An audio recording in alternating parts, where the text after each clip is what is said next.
I got a message from my wife, "Don't come home."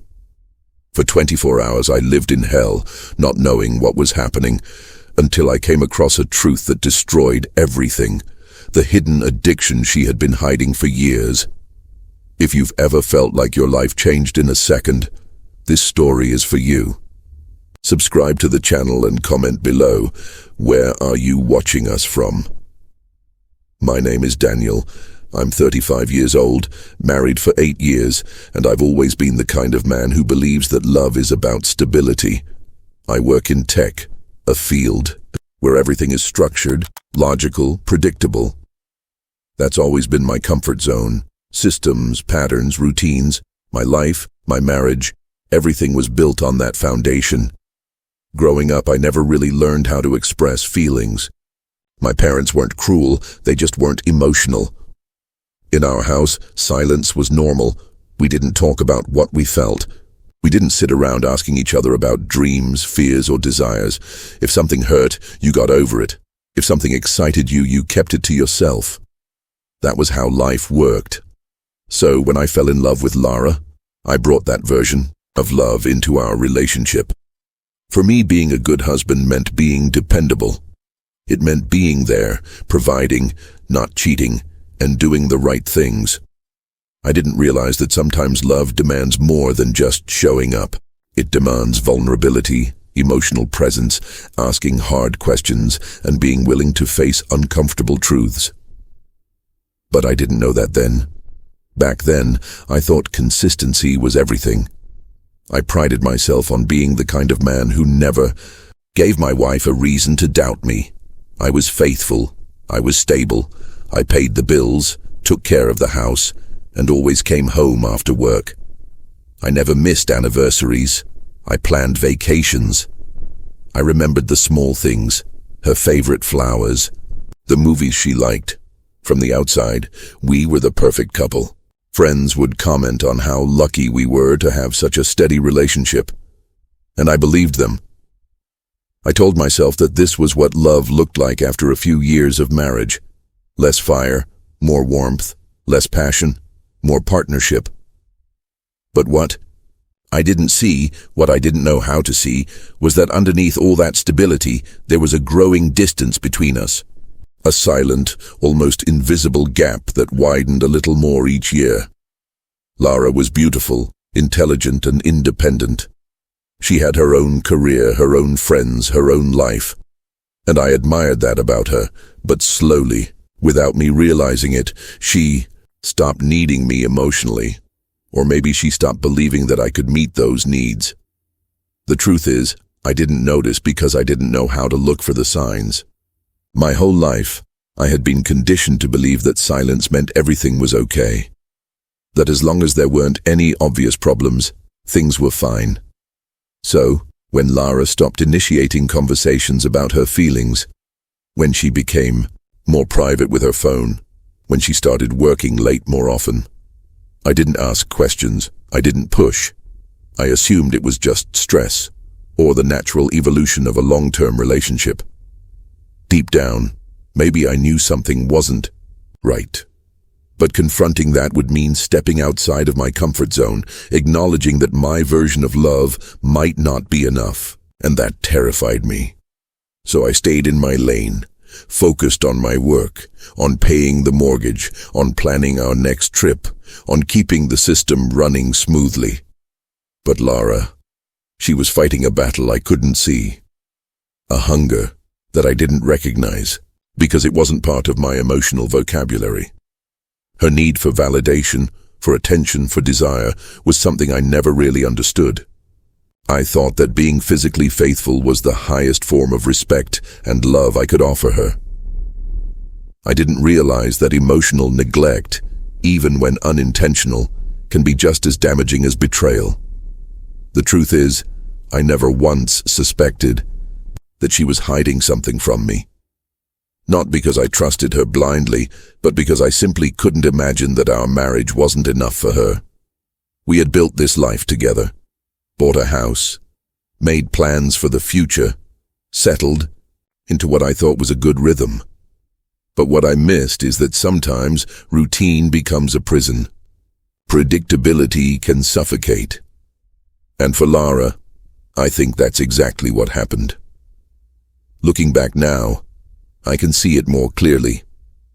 The late nights at work that didn't always make sense. The way she would smile at her phone, then quickly put it away when I entered the room.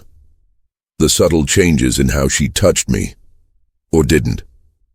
The emotional walls that went up, brick by brick, while I was too busy convincing myself that everything was fine. I've come to understand something I wish I had known years ago, that love isn't just about being there physically. It's about being present emotionally. It's about seeing the person in front of you for who they really are, not who you assume they should be. But I didn't know that. I didn't see it. I didn't ask. And that left Lara alone in her struggle, searching for something that she felt she couldn't get from me. Her hidden addiction was not to substances, but to validation through lust, through sexual attention from strangers, something that gave her a rush, a sense of being wanted, alive, desired in a way that I hadn't made her feel in years. And that's what destroyed us. Not a lack of love, but a lack of awareness, a lack of communication, a lack of courage to face what was really happening. Beneath the surface of our perfect marriage, if you've ever believed that being reliable was enough, if you've ever thought that silence meant safety, I hope my story makes you pause. Because sometimes what we don't say, what we don't ask, becomes the very thing that breaks everything apart. That's who I am. That's how I lived. And that's how I lost the woman I thought I knew better than anyone in the world. It happened on a Thursday. Just another normal day, or at least that's what I thought. I had just wrapped up a meeting at work when my phone buzzed.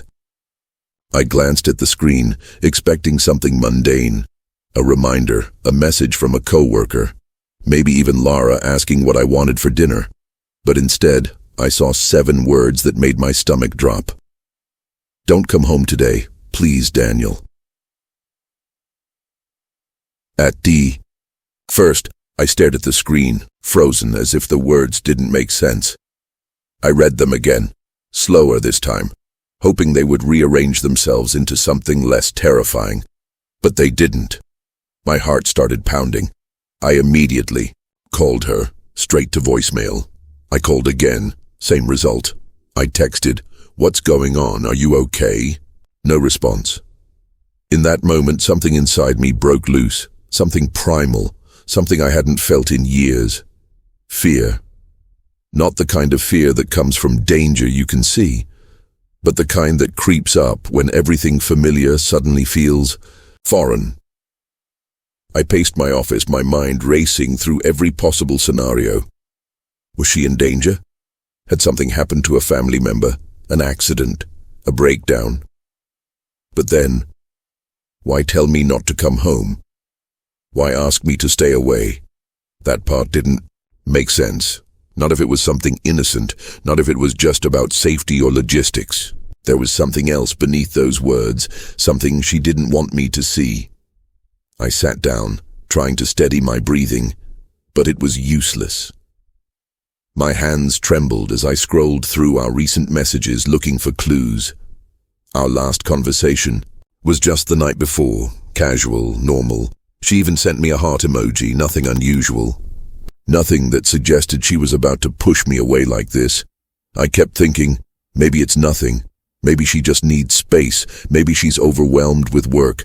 But those thoughts felt paper thin, like flimsy excuses I was desperately using to cover up the gnawing sensation in my gut, that instinct you can't quite explain, but you know it's real. The hours dragged by. I texted again, called again. Nothing. Complete silence. And that silence, it was deafening. It was a sound I'd never really heard before in our marriage. Even when we argued, even when things were tense, Lara always responded. She never shut me out completely. But now, she had. By the time I left work, it was dark outside. I sat in my car in the parking lot for what felt like forever, gripping the steering wheel, torn between respecting her request and rushing home to demand answers. But I didn't go, not yet.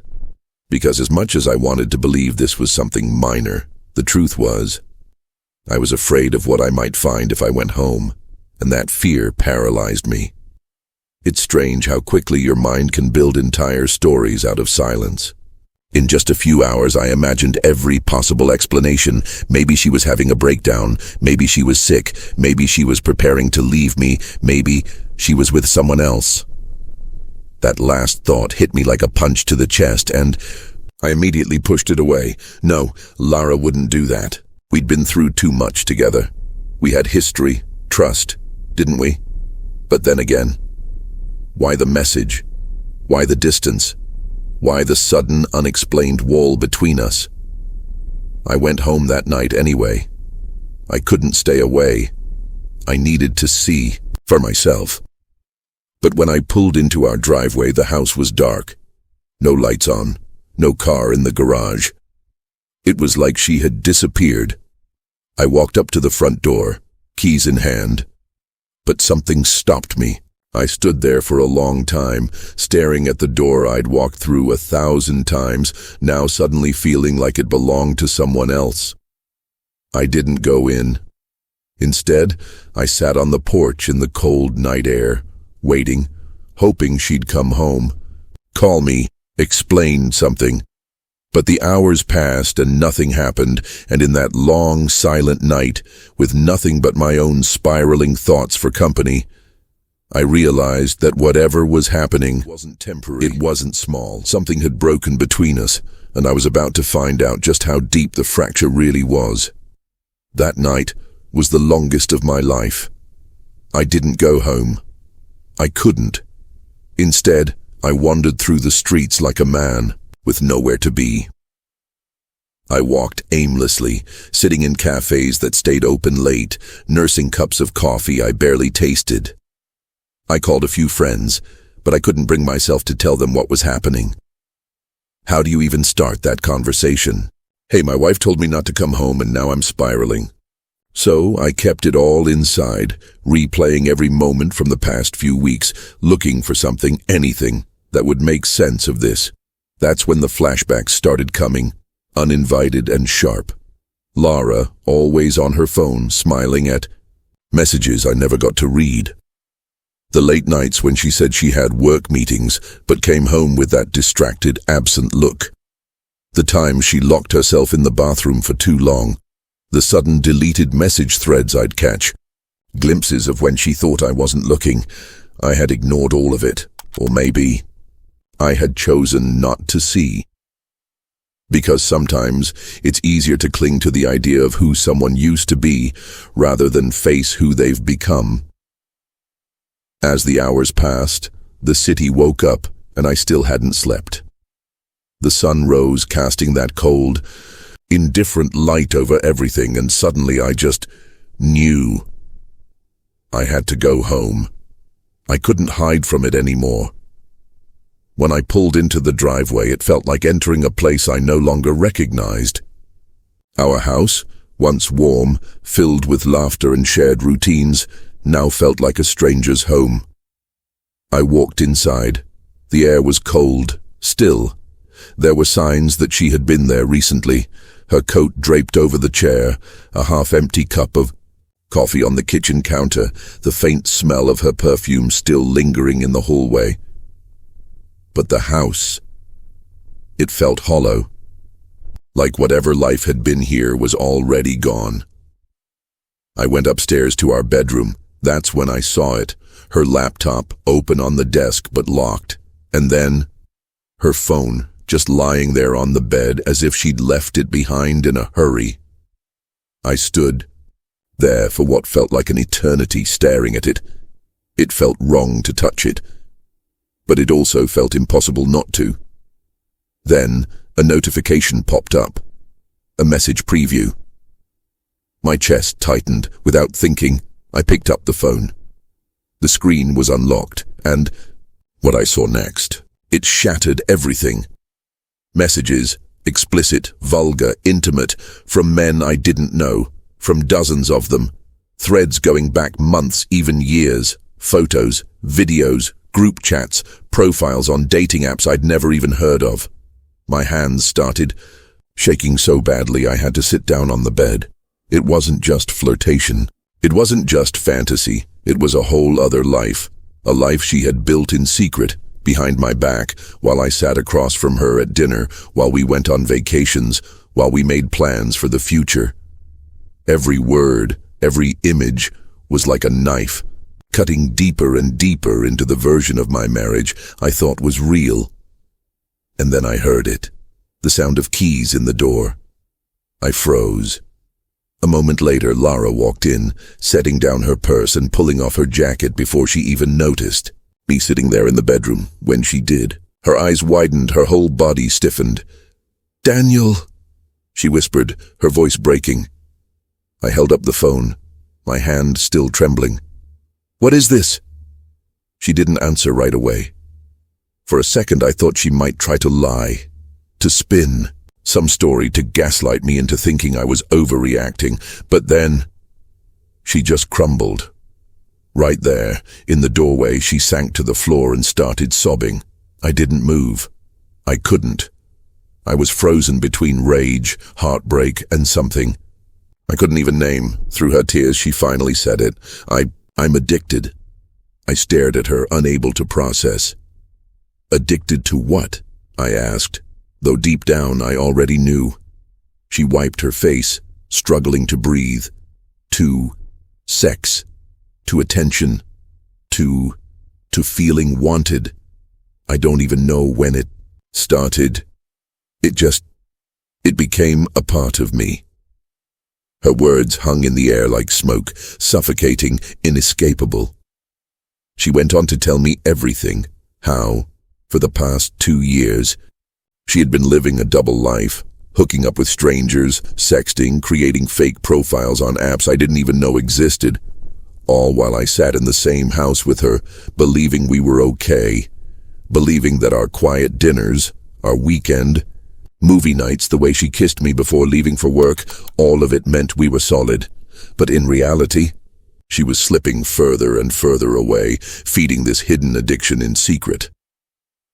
"I didn't know how to tell you," she said, her voice raw. "You always seemed so stable, so in control, and I needed something else, something you didn't even know I needed." Her words hit me like a tidal wave, because she was right. I'd always prided myself on being the stable one, the one who didn't let emotions get messy, who kept everything running smoothly.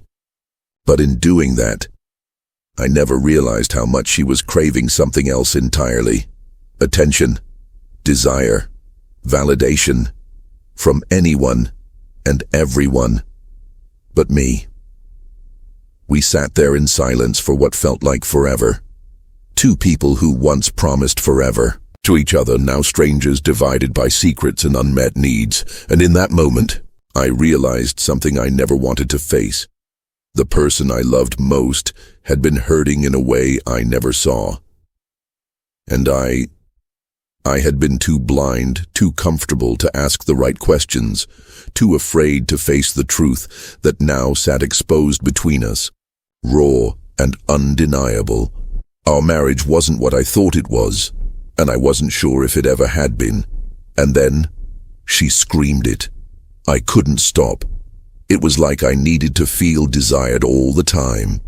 Her voice cracked under the weight of her own confession, echoing through the walls of the house that just moments ago I thought was still ours. I stood there frozen, every part of me shattered, splintered into 1,000 jagged pieces that I knew I'd never fully gather again.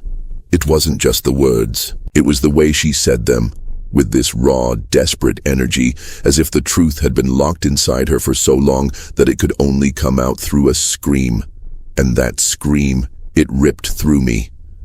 Because in that one moment, I realized something that I had never prepared myself for.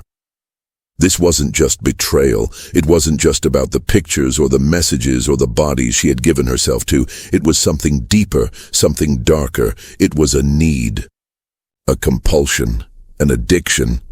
And that's what broke me. Because suddenly I wasn't just the husband who had been cheated on. I was the man who hadn't even noticed that the woman he loved was drowning right in front of him. She sat there on the floor, sobbing uncontrollably, her body shaking, her hands gripping at her own arms like she was trying to hold herself together, but couldn't. "I didn't want to be this person," she whispered between gasps. But it felt like the only time I mattered was when someone wanted me. Her eyes locked onto mine, red and swollen but pleading. "You didn't see me anymore. You didn't desire me." Those words cut me deeper than anything else, because they were true. In all my stability, my routines, my focus on work, on providing, on being the good husband, I had stopped seeing her. Not intentionally, not cruelly, but quietly. Gradually, I had drifted away, and in that empty space, she had filled the void with something else. Something toxic. Something that made her feel alive, even if it was killing her from the inside out. I didn't know what to say. I didn't even know who I was in that moment. The man who had always believed that fidelity was black and white, suddenly standing in the grayest place he'd ever known. Because how do you respond when the person you love tells you that they are trapped in their own skin? A prisoner to a desire they don't even fully understand. I could feel everything inside me collapsing. My confidence, my sense of security, the identity I'd built as a husband, the image of the marriage I thought we had, all of it crashing down in slow, excruciating waves. She kept talking, almost rambling, like if she didn't say it all now, it would suffocate her. I tried to stop so many times, but the moment I was alone, I couldn't. It was like this voice inside me kept saying I wasn't enough unless someone wanted me. Unless they told me I was sexy, desirable, worth something. Her words painted a picture I didn't want to see, but couldn't look away from. Because I knew that kind of voice. Not in the same way, but I knew what it was like to feel not enough. To feel invisible. To feel like you're just going through the motions while inside something is breaking quietly, relentlessly. I had spent years convincing myself that love was about stability, about consistency, about showing up. But for her, it had been about being seen, and I hadn't seen her. Not really. And now, here we were. Two broken people sitting in the ruins of what we had built together, trying to make sense of how everything had gone so horribly wrong. I wanted to be angry. Wanted to yell, to accuse, to blame her for all of it, but all I felt was numbness. Like my body had shut down to protect me from the full impact of what was happening. She reached for me then, her hand trembling as she touched my arm like she wasn't sure if I would pull away. But I didn't. I couldn't, because despite everything, despite the betrayal, despite the loved for 8 years, the woman I had promised to stand by, the woman who, in her own broken way, had been screaming for help all along, but I had been too deaf, too distracted to hear it. And now, her scream wasn't metaphorical anymore. It was real. It had filled the room, filled my mind, filled my heart with this agonizing clarity. This wasn't about lust, not just about lust. It was about pain, about emptiness, about a desperate attempt to feel something, anything, when everything else felt numb. I looked at her, this woman I thought I knew better than anyone, and I realized I didn't know her at all. Not this part of her. Not the part that needed validation so badly she was willing to destroy everything for it. Not the part that was so addicted to being wanted that she had sacrificed her own integrity, our trust, and our future. And I didn't know what scared me more, what she had done, or how much of it I had unknowingly contributed to. I sat there silent as she kept crying, kept apologizing, kept saying she didn't know how to stop. And all I could think was, neither did I. I didn't know how to stop this from being our story now. I didn't know how to stop the collapse of everything we'd built, and I didn't know if I ever would. I didn't scream. I didn't break anything. I didn't demand explanations that I already knew would only hurt more. Instead, I just sat there breathing through the heaviness in my chest, knowing that no reaction could undo what had been done. She looked at me, expecting anger, maybe even hatred, but all I could offer was a quiet truth. I couldn't stay, not now, not like this. And she didn't beg me to. Instead, she nodded through her tears, acknowledging the reality neither of us wanted, but both of us needed to face. We agreed to step back, to separate, not out of spite, but out of necessity. She promised to seek help, to confront the addiction that had consumed her life in secret for so long. And I promised myself that I'd finally confront the things I had ignored too. My tendency to retreat into routine, my fear of emotional intimacy, my role in letting the distance between us grow unchecked. I started therapy, not to figure out how to fix us, but to understand how I had become so blind to the pain right beside me. And she did the same, reaching out for professional help, beginning the hard work of facing her demons without the mask of secrecy. We didn't end with some perfect reconciliation, no grand romantic gesture that erased the betrayal. Instead, we ended with something real, two broken people choosing for the first time in years to stop pretending everything was fine. We separated, giving each other space to heal, to grow, to figure out who we were outside of the roles we had clung to for so long. And maybe that's not the ending most people want to hear, but it's the one we needed. Because sometimes love doesn't mean holding on at all costs. Sometimes it means letting go, so both people have a chance to become whole again. Looking back, I realized that this wasn't just about Lara's hidden addiction. It was about everything I refused to see, everything I avoided feeling. For years, I believed that loyalty was enough, that coming home every night, paying the bills, and keeping life predictable was the definition of being a good husband. But I never asked her how she was really feeling. I never showed her my own vulnerabilities. I kept everything surface level because that was how I had been taught to survive. Stable, silent, emotionally detached. This experience shattered that illusion. I learned that love doesn't thrive on routine alone. It needs communication, presence, vulnerability. I learned that even the people we think we know best can be fighting battles we don't see, hidden under layers of shame and silence. And most of all, I learned that pain doesn't have to be the end of the story. It can be the beginning, an invitation to wake up, to pay attention, to live more honestly. I became someone different after all. Someone more open, less afraid to ask the hard questions, less willing to brush off the quiet signs that something isn't right. I stopped equating emotional distance with strength and started recognizing that true strength comes from connection, from listening, from being willing to be seen. I'm not perfect now.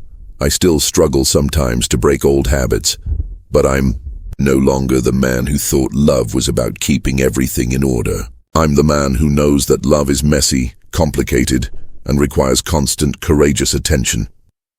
And for that, despite all the pain, I'm grateful. Because this transformation, though born in heartbreak, set me free. And you, how much longer will you keep ignoring the signs around you? Maybe, like me, you've convinced yourself that everything is fine, that silence means safety, that routine means stability. But deep down you feel it, the distance, the coldness, the things left unsaid. Maybe someone you love is fighting a silent, hidden battle, drowning in shame and unable to ask for help. Or maybe it's you. Maybe you're the one living a double life, trapped by your own desires, escaping into moments of false intimacy to avoid facing the real emptiness inside. I know now that lust isn't just about physical desire. It's about pain, about filling a void we're too afraid to confront. And the longer we pretend, the deeper that void gets, pulling us into isolation, secrecy, and destruction. So here's my challenge to you. Stop running. Stop pretending. If you or someone you care about is caught in this cycle, reach out, speak up, get help. Don't let silence be the accomplice to your destruction. Healing doesn't begin in secrecy. It begins in honesty. It begins the moment you admit, even if just to yourself, that something is wrong. You don't have to fix it all today, but you do have to stop feeding the lie that you're fine when you're not. The strongest thing you can do right now is face the truth, however painful it might be. That's how you break the cycle. That's how you heal. That's how you start living a life that's real. This was my story. Tough, unexpected, but real. If you've ever been through something like this, or if you're still fighting your own battles, share your experience in the comments below. Here at Confession Stories, there's no judgment, only understanding. We're a community that knows that everyone carries shadows, and together we can find the light. Your story matters here. Don't stay silent. Don't suffer alone. Subscribe to the channel, turn on notifications, and help us continue building this safe space where every voice is heard and every struggle is honored. We're stronger together, so I ask you to share your story here in the comments. Keep watching this video that's appearing on your screen.